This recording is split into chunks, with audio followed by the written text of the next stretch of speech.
తెలుగు ప్రజలందరికీ నా నమస్కారం. ఇప్పుడు కాలాతీత వ్యక్తుల్లోని 5వ చాప్టర్. ఇందులోని ప్రకాశం కళ్యాణికి దగ్గరవుతాడు. దాని తర్వాత ఏం జరిగిందో చూద్దాం. తోసుకొస్తున్న మనుషుల గుంపు దాటి నుండి ప్లాట్ఫామ్ గేట్లో నుంచి ఎలాగో బయటపడి రిక్షాలు, గుర్రపబళ్ళు వాటి కోవల్లోంచి తప్పించుకొని ప్రకాశం రోడ్డు మీదకి వచ్చేసరికి దీపాలు వెలిగించారు. స్టేషన్లో దీపాలన్నీ ఒక్కసారిగా వెలిగాయి. అతని వెంటనే ఉన్న ఇందిర, రిక్షాలు మాట్లాడు ప్రకాశం అంది. అతను ఆమె వైపు చూడకుండానే, కొంత దూరం నడుద్దు పద అనేసి నడక సాగించాడు. నడవటమా? ఈ వాల్తేరు స్టేషన్ నుంచి చెంగల్రావుపేట దాకా నా తరం కాదు బాబు అన్న ఇందిర మాటలు గాలిలో కలిసిపోయాయి. కానీ అతని చెవుల్లో పడలేదు. అతడు గబగబా అడుగులు వేస్తూ నడుస్తున్నాడు. ఇందిర మరికొంచెం స్వరం హెచ్చించింది. ఏమిటి ప్రకాశం, మతిగాని పోయిందా? నడవలేనంటుంటే వినిపించుకోవేం అంది. అతడు ముఖం చిట్లించి, పర్వాలేదులే, 4 అడుగులు వేస్తే ప్రమాదం లేదు, నాకేమిటో రిక్షా ఎక్కాలని లేదు అనేశాడు. ఇరువురు మౌనంగా నడుస్తున్నారు. అతని మెదడులో ఆలోచనలు తిరిగిపోతున్నాయి. చల్లని మబ్బుగాలి వీస్తుంది. ఆ వేళ వాలీ గార్డెన్స్లోనూ ఇలాగే మబ్బుగాలే ప్రారంభించింది. నిండా వారం రోజులు తిరగలేదు, అంతలోనే ఇంత మార్పు ఆలోచించుకుంటున్నాడు ప్రకాశం. అప్పుడే కల కరిగిపోయిందా? కళ్యాణి ఇంక తిరిగి రాదా? రాదేమో. మళ్ళీ ఎన్నాళ్ళకు వస్తానో అంది. ఎంత బరువుగా అంది. పాడు ఉత్తరం ఎటువంటి వార్త మోసుకొచ్చింది? వెనకటి ఉత్తరం చూసి భయపడిన కళ్యాణి ఈ ఉత్తరం చూసి బోరుమని ఏడ్చింది. ఆవిడ నాన్నకు జబ్బు తీవ్రంగానే ఉండి ఉంటుంది, ఇంకా బతకడేమో. ఆ తర్వాత ఆమె ఇక తిరిగి రాదు. ఆ దుఃఖంలో తనను మర్చిపోతుంది. తర్వాత ఇంకెవరినో పిల్లాడేసి అక్కడే ఉండిపోతుంది, లేదా ఎక్కడికో వెళ్ళిపోతుంది. చచ్చా అనుకున్నాడు ప్రకాశం. మనిషి బుద్ధి ఒక్కొక్కప్పుడు ఎంత వక్రంగా నడుస్తుంది. చావులోనే పెళ్ళి ఊహిస్తున్నాడు తను. రైలు కదలబోతుంటే కళ్యాణి పెట్టెలోంచి చూసిన చూపు ఎంత జాలికరం. రైలు ఎక్కబోతూ ప్లాట్ఫామ్ మీద నిలబడి ఆమె అన్న మాటలు అతని చెవుల్లో రింగుమంటున్నాయి. ఆ పిచ్చి పిల్లకి తనెంత ధైర్యం చెప్పినా ఎందుకో నమ్మకం కలగలేదు. ఉత్తరాలు రాస్తావు కదూ అంటుంది పదే పదే జాలిగా. ఉత్తరాలేం కర్మ, అవసరమైతే తనే వస్తానన్నాడు. డబ్బు కావలిస్తే తల తాకట్టు పెట్టైనా పంపిస్తానన్నాడు. అంతలో మళ్ళీ ప్రకాశానికి నవ్వొచ్చింది. ఉత్తరాలు రాయొచ్చు, అవసరమైతే ఆ ఊరు వెళ్ళొచ్చు, కానీ డబ్బో? తన తాకట్టు పెట్టిన దమ్మిడీలు రావని. కానీ అంతేనా? ఏదో చెయ్యాలి. అంత అవసరమైతే డబ్బు పుట్టించి తీరాలి. మేనమామని అడిగితే అస్సలు ఇవ్వడు. ఇలాంటి ఆలోచనలు ఎన్నో అతని బుర్రలో సుడులు తిరుగుతున్నాయి. అంతలో భయం, అంతలో ధైర్యం. ఆమె దుఃఖాన్ని తను పంచుకోవాలనే మమత, అది ఎలాగో తెలియని నిస్సహాయత. ఇన్ని ఆలోచనలు, విషాదాలు అతని బుర్రలో రేగి పొగలై సెగలై దట్టంగా కమ్ముకొని అతన్ని ముందుకు వెట్టుకెళ్తున్నాయి. అపస్మారంగా నడుస్తున్నాడతను. వీధి దీపాల కాంతులు వలయాలుగా రోడ్డు మీద ప్రవర్తిస్తున్నాయి. అంతగా జనసంచారం లేదు. దూరాన ఎక్కడో రిక్షామువ్వల చప్పుడు, రైతు కూతలు గాలికి లేస్తున్నాయి. అతని వెనువెంటనే నడుస్తున్న ఇందిర కూడా పరిపరి విధాల ఆలోచిస్తుంది. ఏమిటో ఈ వింత మనిషి అనుకుంది. ప్రకాశాన్ని చూసి కళ్యాణి తండ్రికి జబ్బుగా ఉందంటే ఆమె కంటే ఇతడే ఎక్కువ బాధపడుతున్నట్లున్నాడు అనుకుంది. పాపం, కళ్యాణి తన కష్టాలు పంచుకోవటానికి ప్రకాశం మీద ఆశలు పెంచుకున్నట్లుంది. ఏమిటో ప్రపంచం, ఏమిటో మనుష్యులు, ఇలాంటి వాళ్ళు తనకెప్పుడూ అర్థం కాలేదు. ఇట్టే మమతలు పెంచేసుకుంటారు, ఇట్టే కన్నీళ్ళు కార్చేస్తారు. ఇలాంటి అనుభవాలు తనకెన్నడూ కొత్తే. తనలో తనే నవ్వుకుంది ఇందిర. ఏదో సినిమాలో వాక్యం జ్ఞాపకం వచ్చింది. దౌర్బల్యాన్ని చూసి బాధపడడమే ఒక దౌర్బల్యం. ఆ బాధ తనకు లేదు. ఈ విచిత్ర ప్రపంచంలో అలాంటి బాధను పెట్టుకుంటే బతకడం కష్టం. ఆ మాటకొస్తే అలాంటి వాళ్ళు వెనకాతల నడవటం కూడా కష్టమే. హఠాత్తుగా జ్ఞాపకం వచ్చింది. ఎంత దూరం నడిచేసింది? 1/2 మైలుకు బాగా అయి ఉంటుంది. నడుస్తున్న ప్రకాశం భుజం మీద చేయి వేసి ప్రకాశం అని గట్టిగా అరిచింది. అతడు తుల్లిపడి ఆగి ఏమన్నట్లు చూశాడు. నువ్వైతే మగధీరుడువు, నడవగలవేమో కానీ ఇంక నేను నడవలేను బాబు. ఏదైనా రిక్షా చూడు. ఈ లాంతర స్తంభం కింద ఇక్కడే కూర్చుంటాను. రిక్షా దొరక్కపోతే ఇక్కడే ప్రాణాలు విడిచేస్తాను అంది నవ్వుతూ. మైకంలో నుంచి తేరుకొని ఆమె మాటలు అర్థం చేసుకోవటానికి ప్రకాశానికి కొద్ది క్షణాలు పట్టింది. తర్వాత ఆమె వైపు తేరిపారా చూసి ఇక్కడే ఉండు అని ఒక అరపర్లాంగు ముందుకు నడిచి రిక్షా ఒకటి తీసుకొచ్చాడు. ఒక్కటే దొరికింది. నువ్వు కూర్చో, నేను నడిచేస్తానులే అన్నాడు. ఇందిర కొంటిగా పర్వాలేదులే, ఇంతలోకే నా పాతివ్రత్యానికి ఏం భంగం రాదు. ఇద్దరం కూర్చొని పోదాం పదా అంది ప్రకాశం. తెల్లబోయాడు. అంతలోకే మళ్ళీ సర్దుకొని పదైతే అని తను కూర్చున్నాడు. ఇంటికి చేరేసరికి ఆనందరావు నడవగదిలో తీరికగా కూర్చొని చుట్టుముట్టించి పేపర్ తిరిగేస్తున్నాడు. కూతుర్ని ప్రకాశాన్ని చూసి దిగబెట్టేశారా అన్నాడు. ఓ బేషుగ్గా నాన్న అంది ఇందిర. అయితే మరింత త్వరగా వచ్చేసామేం అన్న ఆనందరావు ప్రకాశం వైపు సాలోచనగా చూస్తూ. అందులోని హాస్యం ప్రకాశానికి ఏమీ బోధపడలేదు. రాక ఎక్కడికి పోతామండి అన్నాడు. ఆనందరావు విలాసంగా చుట్టపొక వదులుతూ ఎక్కడికి ఏమిటోయ్, వెనకటికి మా డిస్ట్రిక్ట్ కలెక్టర్ గారి అమ్మాయి మద్రాసు వెళ్ళింది, నాయుడు గారి కొడుకు బొంబాయి వెళ్ళాడు అని ఇంకా ఏదో అనబోతుంటే ఇందిర అడ్డుపడి వాళ్ళకేం నాన్న రైలు టికెట్కు డబ్బులుండి ఉంటాయి అంది.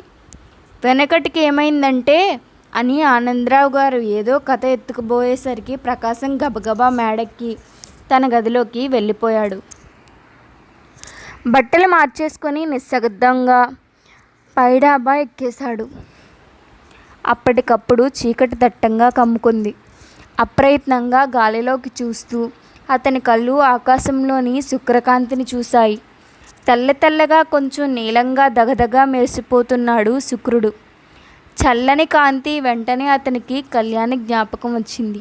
ఈ పాటికి కళ్యాణి అనకాపల్లి దాటే ఉంటుంది. తుని చేరుకునే రాత్రికి 9 అవుతుంది. అర్ధరాత్రికి కానీ ఆ పల్లెటూరు చేరదు. సాయానికి మనిషిని పంపిస్తానని మునిసబుత్రంలో ఉంది. కానీ ఏమో నమ్మలేం. తను కూడా వెళ్ళవలసింది. తన అసక్తను తనకే బాధ కలిగింది. కళ్యాణికి తనే విధంగానూ పనికిరాలేకపోతున్నాడు. ఎందుకు పనికి రావాలి అని ప్రశ్న వేసుకుంటే జవాబు లేదు. ఏమవుతుంది కళ్యాణి తనకు? బాధలో అతని హృదయం మూల్గింది. అంతవరకు నడిచిన జీవితం ఒకసారి స్మృతి పదంలో మెరిసింది. దూరాన పొగమంచులో పొలవలే కొన్ని స్మృతులు అతని అవగాహనలో వెలిగాయి. అందులో అన్నీ చురుక్కుమని బాధ కలిగించేవే కానీ చల్లగా ఊరటనిచ్చేది ఒక్కటి లేదు. పుట్టిన 3 ఏళ్లకే నాన్న పోయాడు. అంచేత పితృవాత్సల్యం అంటే ఎరగడు. బతుకులో ఏదో పెద్ద శూన్యం. ఆ శూన్యాన్ని తొలగించే వ్యక్తి అతనికి ఇంతవరకు తారసిల్లలేదు. కళ్యాణిని చూడగానే తనకెందుకో ఆ నొప్పి తగ్గి కొంత ఉపశమనం కలిగింది. తన లోపల బిగుసుకుపోయిన కనాటాలు తెరిచి నేను నీలాంటి దాన్నే, నాకు ఊరట కావాలి అని కళ్యాణి అన్నట్లు అనిపించింది. ఇంతలోకే ఒక పెద్ద ఉప్పెన. భవిష్యత్ మీద మబ్బులు. పెట్టగోడ నానుకొని శూన్యంగా రోడ్డు మీదకు చూస్తూ నిల్చున్నాడు ప్రకాశం. చీకటి గర్భంలో ఇంటింటా మనుషులు వెలిగించుకున్న దీపాలు నలుదిక్కులా ఒకసారి కలిగి చూశాడు ప్రకాశం. వాతావరణంలో గాంభీర్యం అతన్ని భయపెట్టి 1,00,000 నిట్టూర్పుల 1,00,000 కన్నీళ్ళ నగరమిది. ఎవరి తొందర వారిది, ఎవరి పనుల్లో వారు. ఎవరికి కావాలి తన సమస్యలు? ఈ చీకటిలో ఎన్నో మైళ్ళ దూరంలో ఆ గ్రామంలో పాడుపడ్డ ఇంటిలో జబ్బుపడ్డ తండ్రి పక్క కళ్యాణి. నగరంలో మధ్యతరగతి మూర్ఖత్వం అనుభవించిన పేటలోని పాడుబడ్డ ఇంటి డాబా మీద అర్థం లేని ఆలోచనలతో తాను ఎందుకు బాధపడటం? బాధపడక ఏం చేయగలడు తాను? అంతేనా? ఏమిటో ఆలోచనలు కూడా సాగడం లేదు. పంచేంద్రియాలు స్తంభించిపోయినట్లుగా అనిపించింది అతనికి. తనకే గనక డబ్బుంటే కళ్యాణి తండ్రిని ఇక్కడికి రప్పించేవాడు కదా. అంత విషాదంలోనూ అతనికి నవ్వొచ్చిందనుకున్నాడు. డబ్బునే ఆరో ఇంద్రియం లేనిదే తక్కిన పంచేంద్రియాలు పనిచేయవని అన్నాడెవడో కానీ అతడు నిజంగా మహానుభావుడు. డబ్బు లేనిదే అనురాగాలు వ్యర్థం, అనుబంధాలు అర్ధహీనం. భుజం మీద చల్లనీళ్లు తగిలేసరికి ఉలిక్కిపడ్డాడు. వెనుతిరిగి చూస్తే డాబా మీద ఒంటరిగా ఏం చేస్తున్నావు ప్రకాశం అంటూ ఇంద్ర నిలబడింది. ఏం లేదు ఇంద్రా, కాస్త గాలి పీల్చుకుంటున్నానంతే అన్నాడు. గొప్ప పని చేస్తున్నావు. బతుకున్న ప్రతి మనిషి గాలి పీలుస్తాడు. సరే కానీ జోబిలో విటమిన్లు ఏమాత్రం ఉన్నాయి అంది. 6 రూపాయల చిల్లరుంది. ఏం అన్నాడు ప్రకాశం. అయితే ఇంకేం కొల్లలు. పద గబగబా భోంచేసి సినిమాకు పోదాం. ప్రకాశం కొంచెం చిరాకుగా, సినిమాకా? ఇవాళ రాత్రా? నేను రాలేను. కావలిస్తే నువ్వు మీ నాన్న వెళ్ళండి. గదిలో షర్ట్ జేబులో పర్సుంది, తీసుకో అన్నాడు. ఇంద్ర కొంచెం స్వరం హెచ్చించి, సగం కఠినంగా సగం లాలనగా, దానకర్ణుడివి బయలుదేరావు. డబ్బుకేంలే, నాకు కావాల్సింది నీ కంపెనీ. వెర్రివేషాలయ్యాక సినిమాకు పోదాం. నాకు తెలిసి నీ బాధేమిటో. ముందొచ్చిన చెవుల కంటే వెనకొచ్చిన కొమ్ములు వాడి అనే సామెతగా ఉంది నీ వరుస. కళ్యాణి కోసం ఆ మాత్రం బాధ నేను పడుతున్నాను. కానీ ఏం చేస్తాం, ములుగుతూ ఇలా తెల్లవార్లు కూర్చోలేం కదా. సినిమా హాల్లో కూర్చొని కాసేపు ఇవన్నీ హాయిగా మర్చిపోయి కాలక్షేపం చేద్దాం పదా అంటూ చేయి పట్టుకొని గబగబా లాక్కెళ్ళింది. ప్రకాశం కాదనలేకపోయాడు. యంత్రపద్గా అనుసరించి వెళ్ళి భోజనం చేశాడు. అన్నం తింటున్నంతసేపు ఆనందరావు ఏవేవో చిత్రమైన కబుర్లు చెప్పాడు. ఎన్నాళ్ళు చెప్పినా ఎన్నెళ్ళు చెప్పినా ఆయన కబుర్లు ఒకటే రకం, ఒకటే కథా వస్తువు. ఆయన జీవితంలో చవి చూసినవన్నీ రెండు, మదిరి మానిని. ఆ రెండింటిని గురించి ఆయన మాట్లాడగలడు. ఆ రాత్రిపూట ఎందుకో గాని ప్రకాశం మొదట్లో చీదరించుకున్న పోను ఆసక్తిగా విన్నాడు. ప్రశ్నలు వేశాడు. అంతసేపు ఇందిర చాలా హుషారుగా తను కూడా మాటలు కలిపి మధ్య నాన్నకి ఏవేవో జ్ఞాపకం చేస్తూ మర్చిపోయిన కథావస్తువును అందిస్తూ, అది జరిగింది బెజవాడలో కాదనన్న రాజమండ్రిలో. ఆవిడ పేరు అనసూయ కాదనన్న రుక్మిణి అనేది. భోజనం ముగించేసరికి ప్రకాశానికి వేదన కొంచెం సద్దుమణిగింది. జ్వరం తగ్గిన తర్వాత వచ్చే నీరసం లాంటిది ఆవహించింది. అది కొంత సమయమే అనుకున్నాడు. తండ్రి కూతురు కలిసి తన బాధను కొంత తగ్గించడానికి ప్రయత్నం చేస్తున్నారు. దీపం ముందు అద్దం పట్టుకొని నిల్చొని తిలకం సరిదిద్దుకుంటున్న ఇంద్రుని చూసి ప్రకాశం, అర్ధరాత్రి ఇంత సింగారం దేనికిందిరా? ఎలాగో అలాగా వద్దు పోదాం అనేసరికి ఇంద్ర నవ్వుతూ, వెర్రి నాయనా, అలా వచ్చేస్తే ఎంత ప్రమాదం. దారిలో ఏ మహాప్రేమికుడో నన్ను ప్రేమించేసే అవకాశం తప్పిపోతే దానికి జవాబుదారీ ఎవరు? ఆడవాళ్ళ అవసరాలు నీకు తెలియలే, పద అంటూనే మరో 10 నిమిషాలు ఆలస్యం చేసి వయ్యారంగా జోడు తొడిగి ఆఖరికి బయలుదేరింది. ఆ తతంగం అంతా చూస్తున్న ప్రకాశం కాసేపు కళ్యాణిని మర్చిపోగలిగాడు. రోడ్డు మీదకి వచ్చాక రిక్షాలు తీసుకురానా అన్నాడు ప్రకాశం. రిక్షాలా? ఇప్పుడెందుకు, హాయిగా నడిచిపోదాం పదా అంది ఇందిర. మరి ఇందాక నడవలేనన్నావు, దీపస్తంభం కింద మరం వేసి పొట్టి శ్రీరాములు అయిపోతానన్నావు, ఇప్పుడు నడవగలవా? అంటే అప్పటికింకా కొంచెం వెలుతురుంది, సూర్యుడు కూడా సరిగ్గా అస్తమించలేదు. నీకు తెలుసో తెలీదో కానీ ప్రకాశం, సూర్యకాంతిలో చేయలేని కొన్ని పనులు దీపం కాంతిలో మనం నిర్భయంగా చేసేయగలం. ఇది అంతేననుకో అంది ఇందిర పెంకితనంగా అతని వైపు చూస్తూ. నువ్వేమంటున్నావో నాకు అర్థం కాదు ఇందిర అన్నాడు ప్రకాశం. ముందు ముందు అదే అర్థమవుతుందిలే పద అంటూ ఇందిర చురుకుగా అడుగులు వేసింది. నిస్సహాయంగా ప్రకాశం ఆమెను అనుసరించాడు. ఎప్పటిలాగే మర్నాడు తెల్లవారింది. ఉదయం 8 గంటలు దాటింది. ఆనందరావు నడవలో బెంచి మీద కూర్చొని చుట్ట కాలుస్తూ ఎదురుగుండా పేక ముక్కలు పరుచుకొని పేషెన్స్ ఆడుతున్నాడు. ఒక్కడు కూర్చొని ఆడుకునే ఆ ఆటలో కూడా తన్ను తనే దగా చేసుకుంటూ ముక్కలు వేసుకుంటూ ఆనందరావు చరమోత్కర్షలతో మదిరామానిలతో వరుసగా వచ్చేవి చుట్టలు, టీ, చుట్ల పేక. అప్పటికప్పుడే తనే 2 సార్లు టీ చేసుకొని తాగాడు. ఇంతలో వీధిలోంచి ఇందిరా అని అరుచుకుంటూ సుడిగాలిలో ప్రవేశించాడు కృష్ణమూర్తి.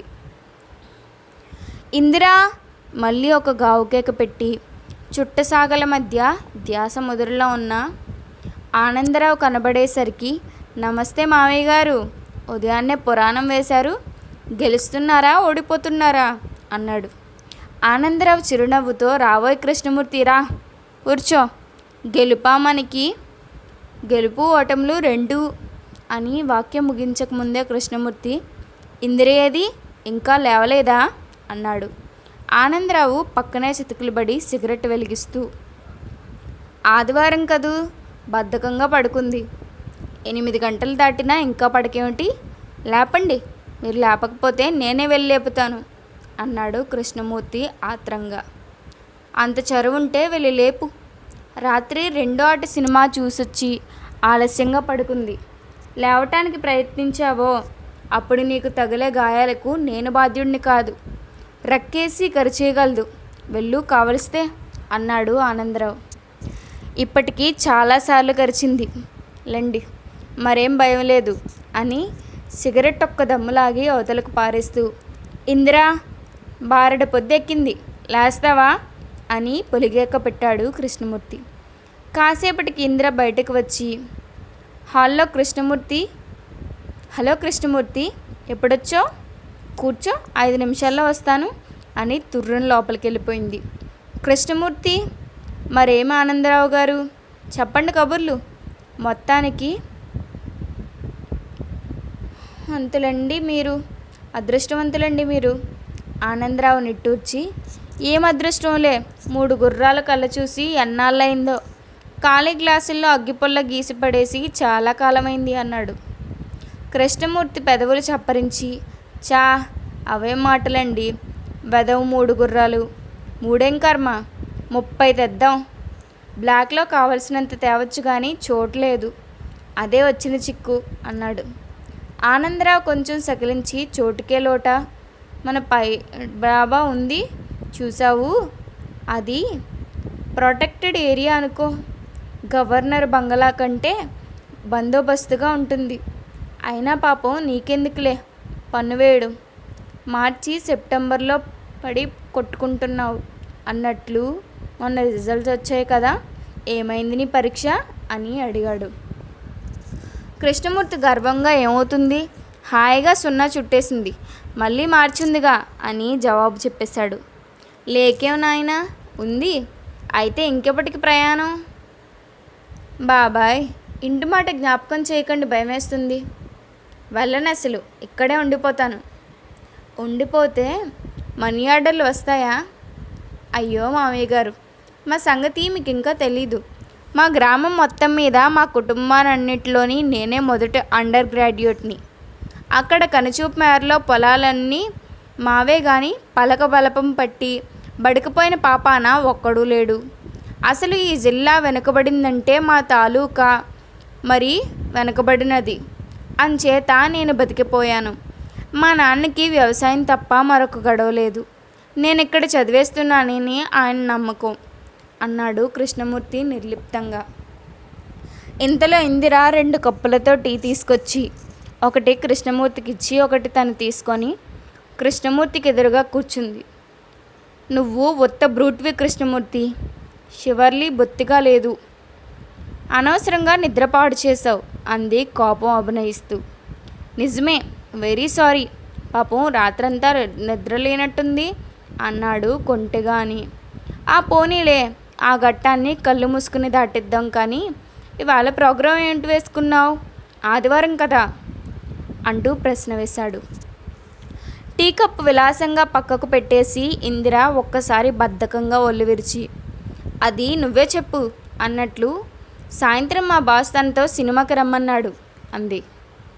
ఇంతలో ఒక ఆగంతకుడు నడవలోకి ప్రవేశించి, నమస్కారం బాబుగారు, షాహకారుగా పంపించారు, ఇవాళకి వాయిదా చేశారట, ఆలస్యమైతే అయింది, ఇక్కడే కూర్చొని అద్దె వసూలు చేసి తెమ్మన్నారు అన్నాడు బెంచి మీద చతికిలు పడుతూ. సాయంత్రం దాకా మా బాస్ తనతో సినిమాకి రమ్మన్నాడు అంది. సాయంత్రం దాకా ఇక్కడే తిష్టి వేస్తూ అన్నట్లు ముఖం పెట్టి ఆనందరావు ముఖం తెల్లబడింది. అమ్మాయి ప్రకాశం ఏడి?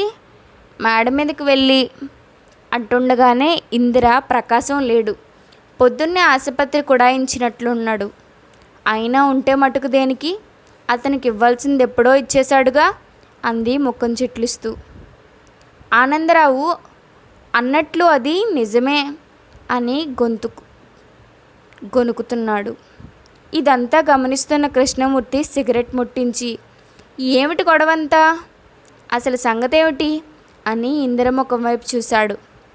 మరేముందాయి, సిల్లీ ప్రాబ్లమ్స్ ఇలాంటివంటే నాకు అసహ్యం అంది ఒక మహారాణిలా ఫోజు పెట్టి, ఆ గొడవకి తనకి ఏమీ నిమిత్తం లేనట్లు. కృష్ణమూర్తి, ఇంత అందమైన ఆదివారం ఉదయ్ ఈ వెధవ సమస్యలేమిటి అన్నాడు నిర్లక్ష్యంగా. ఇందిర, నిజమే కానీ ఈ వెధవ సమస్య ఖరీదు 25 రూపాయలు అంటూ, ఫస్ట్ తారీఖు సాయంత్రం రమ్మన్నాడు కదూ నాన్న అంది చీదరగా ముఖం పెట్టి. కృష్ణమూర్తి చివాలను తేలికుట్టినట్లు లేచి, ఓ సిందికేనా ఎంత గొడవాను, మా నాన్న పోస్ట్ వాళ్ళు చల్లగా ఉండాలి కానీ అంటూ జేబులో పర్సులోంచి 25 రూపాయలు తీసి షావుకారు గుమస్తా చేతిలో పెడుతూ, గుమస్తా గారు ఇది పుచ్చుకొని ఇక సెలవు పుచ్చుకోండి అన్నాడు దర్జాగా. గుమస్తా నోట్లు గట్టిగా 2 సార్లు లెక్క చూసుకొని, ఇది అక్టోబర్ది, నవంబర్దో అన్నాడు. గుమస్తా డబ్బు జేబులో భద్రంగా పెట్టేసుకున్న తర్వాత ఇందిర, అదేమిటి కృష్ణమూర్తి, మధ్య నువ్వెవడివి, ఇవ్వటానికి వీల్లేదు, గుమస్తా గారు ఆ డబ్బుని అతనికి ఇచ్చేయండి అంది. Krishnamurthy, no no no no తీసుకెళ్ళగొన్న గుమస్తా గారు అంటూ, మరేం పర్లేదు ఇందిరా, తర్వాత చూసుకోవచ్చులే, మనలో మనకి తేడాలేమిటి, అంతేకాదా ఆనందరావు గారు అన్నాడు ఏదో విజయం సాధించినట్లు. ఆనందరావు, అమ్మాయి అన్నది సబ్బవే కానీ గట్టిగా వద్దంటే నువ్వు మనసు చిన్నబుచ్చుకుంటావు, నేనంతా లెక్క చేస్తున్నానులే, వెనకటికిది కలిసి అంతా ఒక్కసారి ఇచ్చేస్తాను అంటుండగానే ఇందిర, వెనకటిదేమిటి అని ఉరివింది. ఇద్దరూ జవాబు చెప్పలేదు కానీ ఆనందరావు కృష్ణమూర్తి ఒకరినొకరు సాలోచనగా చూసి నవ్వుకున్నారు.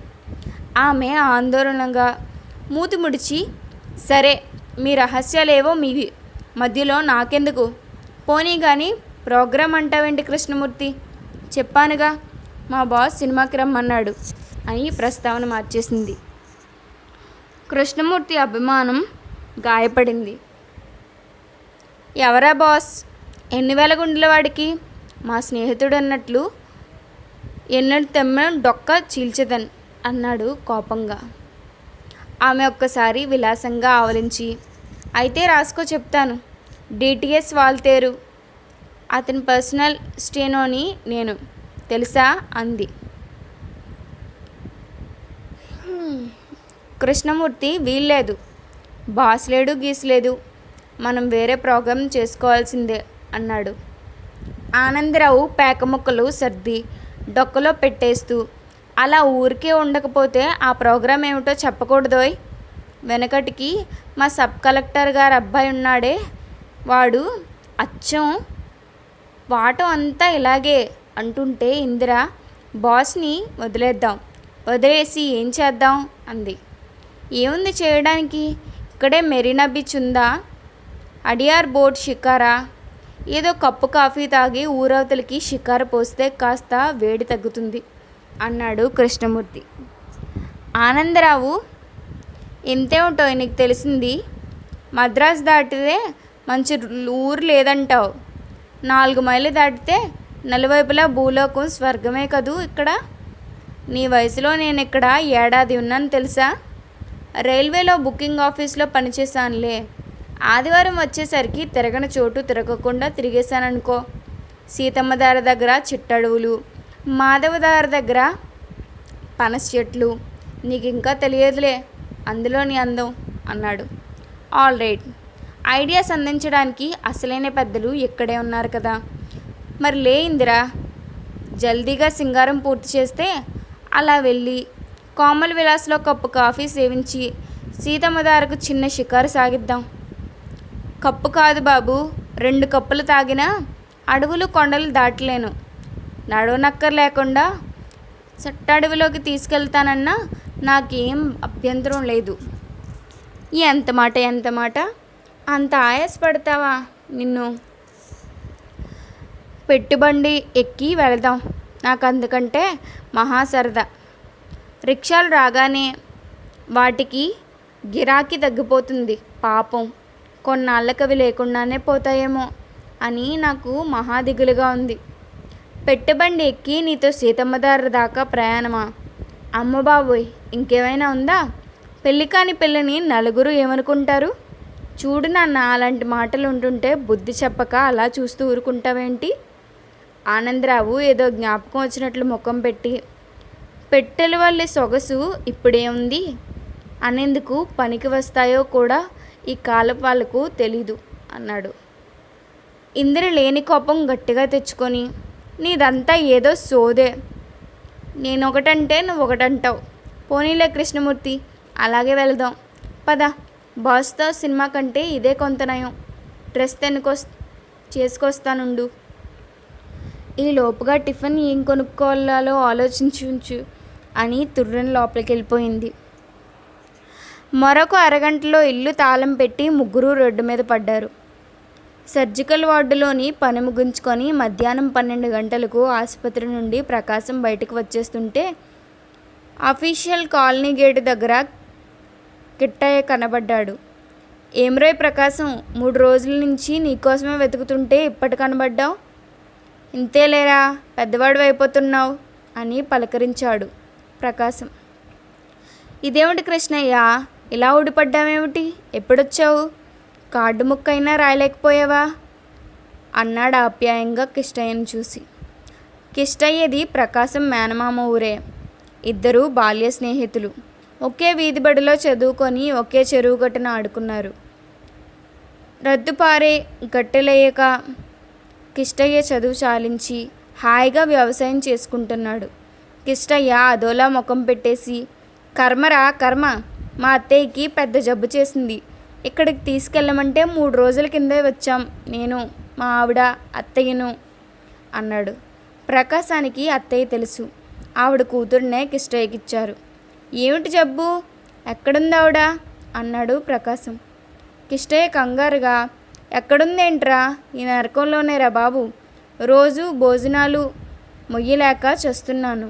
మీ మావయ్య నిన్ను తప్పకుండా కలుసుకోమన్నాడు. డాక్టరీ చదువుతున్నాడు కదా, సాయం చేస్తా అన్నాడు. అసలు నువ్వు కంటికి కనబడితేగా. సూర్యప్రకాశం ఎక్కడుంటాడని కనిపించిన వాళ్ళందరినీ అడిగాననుకో అన్నాడు నిష్ఠూరంగా. ఏడ్చినట్లుంది. కేఎస్ ప్రకాశం అంటే తెలుస్తుంది కొందరికైనా. అసలు నువ్వు వస్తావని నేనేం కలగన్నానా? పోనీలే, ఇప్పుడు మించిపోయింది లేదు. ఏమిటి జబ్బు అత్తయ్యకి ఇంతకీ? కృష్ణయ్య మరింత కంగారుగా ముఖం పెట్టి, ఏమిటంటే ఏం చెప్పనరా ప్రకాశం, అంతా కర్మ అనుకో. కాళ్ళు చేతులు పడిపోయాయి, పొట్ట ఉబ్బింది, మధ్య మధ్య జ్వరం. ఏం జబ్బంటే నాకేం తెలుస్తుంది? డాక్టర్లు వస్తున్నారు, చూస్తున్నారు, ఏవేవో ఇంజక్షన్లు మందులు ఇస్తూనే ఉన్నారు అన్నాడు. కృష్ణయ్య ధోరణి ప్రకాశానికి చిరాకేసింది. కానీ తమాయించుకొని, సరేలే, రేపు నేను చూసి డాక్టర్లతో మాట్లాడతాను. ఎక్కడ మకం అన్నాడు. కృష్ణయ్య, ఏమిటిరా? అదిగో ఎదురుగుండా ఉన్న మేడలో ఎడంచేతి పక్క చివరి గది తీసుకున్నాం, రా చూదువు గాని. నీతో మాట్లాడవలసిన సంగతులు చాలా ఉన్నాయి అనేసరికి ప్రకాశం మొహమాట పడి పద అన్నాడు. ఇద్దరూ రూమ్ చేసుకున్నారు. చూడగానే కిష్టయ్య భార్య ప్రకాశాన్ని పోల్చుకోలేకపోయింది. పోల్చుకున్న తర్వాత ఒకటే కబుర్లు చెప్పేసింది. ప్రకాశం వాళ్ళత్త మళ్ళీ నెల తప్పిందంట. తోడల్లుని కూతుర్ని పురిటికి తీసుకొచ్చారు. పెరట్లో చూడుగదే ఏదో జబ్బు చేసి హఠాత్తుగా చచ్చిపోయేసరికి మేనమామె గేదె కోసం ఒకటే బెంగ పెట్టుకున్నాడట. గేదె కోసమా డబ్బు కోసమా అనుకున్నాడు ప్రకాశం మనసులో. భార్యాభర్తలిద్దరూ ఒకటే వాగుడు. ప్రకాశం తల్లికి కూడా ఒంట్లో బాగోలేదట. కీళ్ళ నొప్పుల బాధ ఈ మధ్యన ఎక్కువైందట. ఇంటి చాకరీ అంతా ఆవిడే ఈడ్చుకోవాలట. కొడుకును ఒకసారి చూడాలని ఆవిడ తహతలా ఆడుతుందట. ప్రస్తుతానికి చాలా డబ్బు ఇబ్బందిగా ఉందని, ఈ నెలకేమీ పంపలేనని మేనమామ ప్రకాశంతో చెప్పమన్నాడట. ఆ కబుర్లు అందిస్తూ కృష్ణయ్య ఇంకేదో అనబోతుంటే కృష్ణయ్య భార్య అడ్డుకొని, ఆయన్ని టక్కరి వేషాలండి. ఈ మధ్యనే గరువు పక్కన ఎకరం పొలం అమ్మేశాడు కదా, ఏం చేశాడు డబ్బు? ఆయన ధోరణే అంతా, అందరిని ఎత్తిన చేయి పెడితే కానీ గడవదు అని వ్యాఖ్యానించి, ప్రకాశం గారు ఈ పూట ఇక్కడే భోంచేయండి, చేయకపోతే నా మీదొట్టే అని బలవంతం చేసింది. దంపతులిద్దరూ ధోరణి చూసి ప్రకాశం కడుపులో తిప్పినట్లయింది. తప్పనిసరిగా భోజనానికి కూర్చున్నాడు. వాళ్ళు ఏవేవో చెప్పుకుపోతున్నారు. అతనికి అవేవి వినిపించటం లేదు. గుండెల్లో రాయపడింది. ఈ నెల డబ్బు పంపకపోతే ఇంకొక 10 రోజుల్లో పరీక్షలు. అవతల కళ్యాణి. మధ్యలో తల్లి స్థితి జ్ఞాపకం వచ్చి అతను మళ్ళీ బాధపడ్డాడు. ఏమిటో ఈ బతుకులు, సగం వదిలేసిన వల్లులు అనుకున్నాడు. భోజనం అయ్యాక అతని గుండె మరీ బరువెక్కిపోయింది. ఇంటికి పోదామంటే వాళ్ళు కదలనీయరు. వాళ్ళిద్దరూ చెప్పే ప్రతి విషయం అతన్ని స్థూలంగా గుచ్చి బాధ పెడుతుంది. ఇల్లు, తల్లి, మావయ్య, ఎకరాలు, డబ్బు ఇవే అతని బుర్రలో గిరగిరా తిరిగాయి. 4 గంటల దాకా అక్కడే ఉండిపోయి కృష్ణయ్య పళ్ళం ఇచ్చిన నీళ్ళ కాఫీ తాగేసి రేపు మళ్ళీ కలుసుకుంటానని ఎలాగో బయటపడ్డాడు అక్కడి నుంచి. అందరికీ నా ధన్యవాదాలు. మరిన్ని కథలను వినటం కోసం స్వరారోహణం ఛానల్ని సబ్స్క్రైబ్ చేసుకోవటం మర్చిపోకండి.